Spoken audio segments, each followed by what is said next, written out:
Welcome to everyone. जैसे कि देख पा रहे होंगे पेपर 5 का, ठीक है, semester 3 theory of real function का ये वेरी इंपॉर्टेंट क्वेश्चन पेपर लेके आ चुके हैं। जो कि पेपर 6 का पहले हम अपलोड किए थे, पेपर 5 का थोड़ा सा बाद में अपलोड कर रहे हैं। तो देखिए, एक्चुअली में इसमें जो भी इंपॉर्टेंट क्वेश्चन है, हमारे पास प्रीवियस ईयर का क्वेश्चन पेपर नहीं, बट हम जब ट्यूशन किए थे तो जो भी इंपॉर्टेंट क्वेश्चन पेपर हमको लगा और पढ़ाने के दौरान जो भी एक्सपीरियंस आया उस हिसाब से हम ये क्वेश्चन पेपर दिए हैं, ठीक है। तो अगर इसको आप लोग करके जाते हैं तो उम्मीद है कि 3 क्वेश्चन इजीली कर लेंगे और ऑप्शन भी रहेगा आपके पास और दूसरा क्वेश्चन भी कर सकते थे, ठीक है। तो जो 3 क्वेश्चन जो अच्छे से याद रहेगा वही करके आइएगा। तो फर्स्ट है मीनिंग ऑफ, देखिए x माइनस ए और उसका मोड लेस देन डेल्टा, ठीक है। तो ये मीनिंग इसकी होती है। फिर एप्सिलॉन डेल्टा की डिफिनेशन होती है। तो ये दोनों अगर पता रहेगा तो उसी से रिलेटेड ये सारे बनते हैं।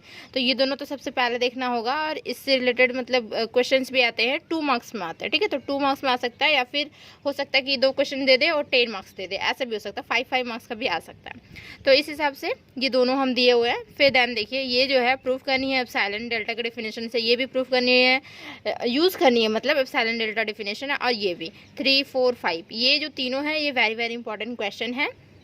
देन उसके बाद आ जाती है ये तीनों, ठीक है। ये तीनों जो होती है ये भी वेरी इंपॉर्टेंट होती है। 6, 7, 8 ये भी एक्चुअली में यहाँ से लेके हम यहाँ तक, ये हमारा 8 तक, 1 से 8 तक हम अपने चैनल में कराए हुए हैं। अगर आप लोग नहीं देखे तो प्लीज़ उसको देख लीजिएगा, उसका प्लेलिस्ट भी बना हुआ है, ठीक है।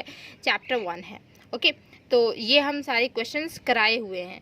तो अगर आप लोग देखना चाहते हैं कि क्या है आंसर तो मेरे चैनल में जाके देख सकते हैं। उसको प्लेलिस्ट बनी हुई है, ढूंढ लीजिएगा सेमेस्टर 3 का और देख लीजिएगा, ठीक है। Theory of real function. तो ये सारे इंपॉर्टेंट है, 8 क्वेश्चन यहाँ पे वेरी इंपॉर्टेंट है इस चैप्टर से, ओके। यहाँ नॉर्मल है ये 6 नंबर जो है ना, the limit of the sum of the 2 function is equal to the sum of their limits.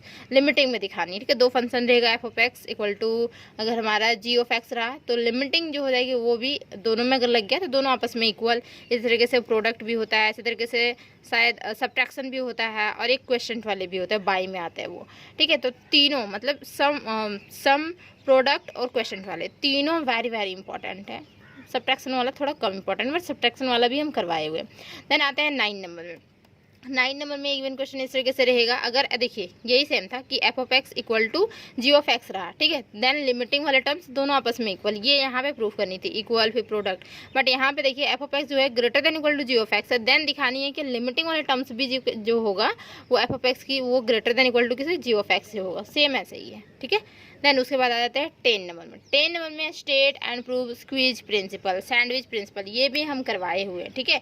और ये क्वेश्चन भी शायद करवाए हैं, ये भी करवाए हैं। 9, 10 भी हो चुका है। देन इससे रिलेटेड क्वेश्चन, स्क्वीज प्रिंसिपल से रिलेटेड क्वेश्चन है 11 में। तो 11 में क्वेश्चन ये सॉल्व करनी है, ठीक है। ये क्वेश्चन देख लीजिएगा, फिर दूसरा है, फिर तीसरा है, फिर 4th और 5th, 5 क्वेश्चन है इसमें। हम 5 क्वेश्चन 11 में दिए हुए हैं, ठीक है। ये पांचों क्वेश्चन स्क्वीज प्रिंसिपल से देखनी है किस तरीके से सॉल्व होता है।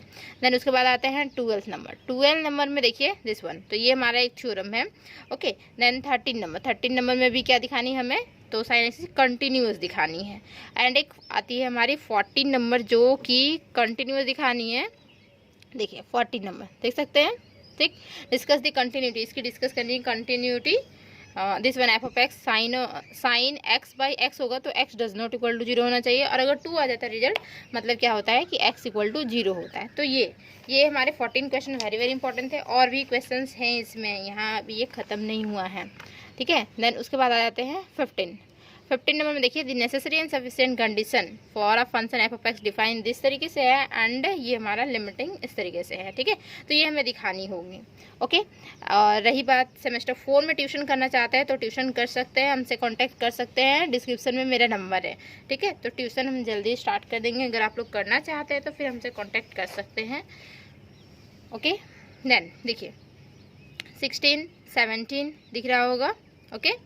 देखिए सेम ऐसा ही है, बट यहाँ क्या है, सिक्वेंशियल लिमिट्स इसमें यूज़ करनी है। एंड देन दिखानी साइन 1/x, तो क्या होगा, ये डिसकंटिन्यूस होगा। वहाँ पे कंटिन्यूस की बात हो रही थी, यहाँ पे डिसकंटिन्यूस की बात है। दोनों देख लेनी है, कंटिन्यूस भी डिसकंटिन्यूस दोनों देख लेनी है, ओके।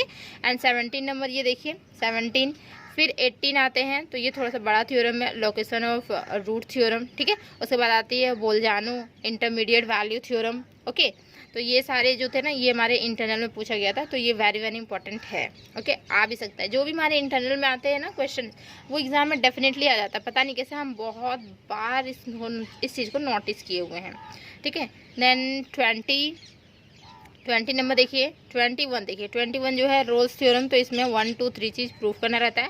और 22 में है Kochi mean value theorem, and एक आती है हमारी लास्ट जो है वो डॉरबॉक्स इंटरमीडिएट मीन वैल्यू थ्योरम लिखा हुआ रहेगा, या फिर डायरेक्टली लिखा रहेगा डॉरबॉक्स इंटरमीडिएट वैल्यू थ्योरम लिखा हुआ रहेगा। ठीक है, इंटरमीडिएट वैल्यू थ्योरम समझ जाइए, यही वाला थ्योरम है। तो ये थ्योरम बस 23 क्वेश्चन आप करके अगर चले जाते हैं इस पेपर में, तो डेफिनेटली आप 3 क्वेश्चन लिख के आ जाएंगे गारंटी के साथ। ठीक है, डेफिनेटली लिख लेंगे, इतना तो क्वेश्चन तो कर ही सकते हैं ना, 23 क्वेश्चन अगर आप लोग कर लेते हैं तो। और वैसे भी ये थ्योरी पेपर है, तो थ्योरी पेपर इससे बाहर तो आएगा नहीं। जो भी अगर पेपर 7 का वैसे भी हम वीडियो अपलोड कर देंगे। ठीक है, तो पेपर 7 भी देख लीजिएगा, इसकी प्लेलिस्ट भी बनी रहेगी। ठीक है, पेपर 5 6 7 तो उसको देख सकते हैं। ठीक है, तो thank you so much. Next video.